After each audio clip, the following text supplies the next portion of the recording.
જૂનાગઢ જિલ્લાના કેશોદના આગતરાય બાયપાસ નજીક ગમખ્વાર અકસ્માત સર્જાયો હતો।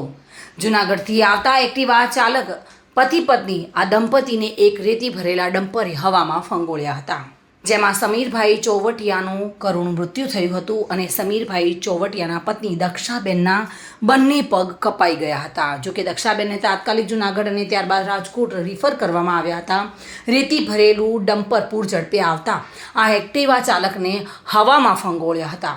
અવારનવાર હાઈવે ચોકડી પર ડમ્પર ચાલકો બેદરકારીના કારણે અનેક એક્સિડન્ટ કરતા હોય છે। ઓવરલોડિંગ આવતા ડમ્પર ચાલકોની બેદરકારીના કારણે ઘણા લોકોએ જીવ ગુમાવ્યા છે। પોલીસ વિભાગને આ ઘટના બનતા તેમના પરિવારજનો દ્વારા આકરા પગલાં લેવા માટે અપીલ પણ કરવામાં આવી છે। જે અટાણે માંગલપુર ફાટિયા જે ઘટના બની એમાં ડમ્પરવાળા બેનને ભાઈ જતા હતા।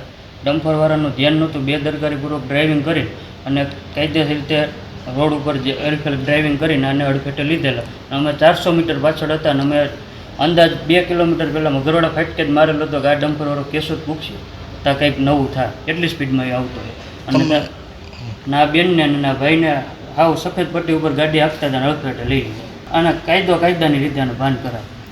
અને આ જે ઘટના બની મંગલપુર ફાટક પાસે, એ મારા ભાઈ છે સમીરભાઈ ચોવટિયા, એને જૂનાગઢથી કેશોદ તરફ આવતા હતા અને એને ખમણની દુકાન છે અહીંયા, અને અહીંયા જવાનું હોય કેશોદ, અને એ ત્યાં ફૂલ ઓવરલોડ ટ્રક ભરેલો હતો રેતીનો ડમ્પર, એ ટુ વ્હીલમાં ટૂંકમાં કચરી નાખેલા છે, અડફેટે લઈ લીધેલા છે મંગલપુર ફાટક પાસે। હા, કાયદેસર કાર્યવાહી થવી જોઈએ।